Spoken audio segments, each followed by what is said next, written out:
Welcome to Story Voyage, where we dive into the most captivating and unbelievable Reddit stories. If you're new here, make sure to hit that subscribe button and turn on notifications so you never miss our latest uploads.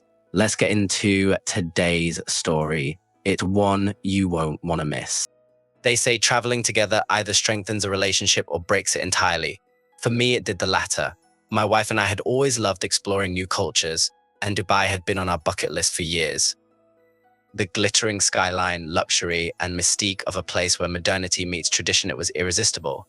But I never expected that this trip would unravel the truth about my marriage. We arrived in Dubai on a sunny December afternoon. The heat was stifling, but the energy of the city was exhilarating. From the Burj Khalifa to the souks, we planned to experience everything. My wife, Rachel, seemed especially excited. She spent hours choosing outfits, ensuring they were both stylish and respectful of local customs. The first few days went by like a dream. We dined at lavish restaurants, strolled through gold markets, and even took a desert safari. But on the fourth day, something changed. Rachel started acting off. She began insisting on going to places alone, claiming she needed some personal time to explore. I didn't mind at first, after all. We both deserved to enjoy the trip in our own ways. However, her personal time quickly became suspicious. She was taking longer and longer to return, often coming back with vague stories about where she'd been. One evening, she came back unusually late, her hair slightly disheveled, claiming she'd gotten lost in the Dubai Mall. It didn't sit right with me. The Dubai Mall is massive, sure, but she had GPS and Rachel was never the type to lose her way. The turning point came 2 days later when we went to a high-end rooftop bar. Rachel was glued to her phone the entire evening. Normally, I'd brush it off, but when I glanced at her screen, I noticed she was texting someone named A. Her face lit up every time she received a reply, and she kept her phone angled away from me. That night, she fell asleep with her phone unlocked on the nightstand. I wrestled with my conscience, but ultimately gave in to my suspicion. Scrolling through her messages, I found an ongoing conversation with a man named Ahmed. The texts were flirtatious, nothing overtly explicit, but enough to make my stomach churn. Ahmed invited her to a yacht party the next evening, and Rachel had eagerly accepted. I couldn't believe it. We were on a romantic vacation, and she was sneaking around behind my back. The next day, I decided to confront her indirectly. Over breakfast, I asked her about her plans for the day. She lied effortlessly, saying she wanted to visit the Al Fahidi Historical District.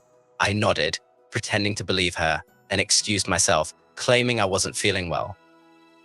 Instead of staying at the hotel, I followed her. She hailed a taxi and headed straight to Dubai Marina. My heart raced as I watched her board a luxurious yacht, greeted warmly by Ahmed, a tall, charismatic man who exuded wealth. What Rachel didn't know was that Dubai has strict laws regarding adultery. While I had no intention of involving the authorities, I was acutely aware of the cultural differences and the potential consequences of her actions. I rented a small boat and discreetly circled the marina, keeping an eye on the yacht. It wasn't long before I saw Rachel and Ahmed on the deck, laughing and clinking glasses. Then they disappeared inside. That night, I confronted her in our hotel room. She returned from a historical district tour glowing, completely unaware of what I'd witnessed. "How was the yacht party?" I asked casually. Her face turned pale. "What are you talking about?" I pulled out my phone and showed her the photos I'd taken from my rented boat. Her expression shifted from shock to panic. "It's not what it looks like," she stammered. "Really?" "Then tell me exactly what it is," I said, my voice cold. She broke down, confessing that she'd met Ahmed on a travel forum before our trip. They'd been chatting for weeks, and she couldn't resist meeting him in person. She swore nothing physical had happened, but the text suggested otherwise. I didn't yell or cause a scene. Instead, I told her I needed time to think and left the room. In Dubai, public altercations are frowned upon, and I didn't want to risk any legal trouble. I spent the night walking through the city, my mind racing. By morning, I had made my decision. I booked an early flight back home, one ticket. When I returned to the hotel, I handed Rachel her share of the bill and informed her that our marriage was over. I told her I wouldn't report her to the authorities, but I also wouldn't tolerate her betrayal. She begged me to reconsider, claiming it was just a mistake, but I couldn't unsee the truth. The woman I thought I knew and trusted had shattered everything we'd built together. As the plane took off, I felt a strange mix of pain and relief. Dubai had shown me its splendor, but it had also revealed the cracks in my marriage.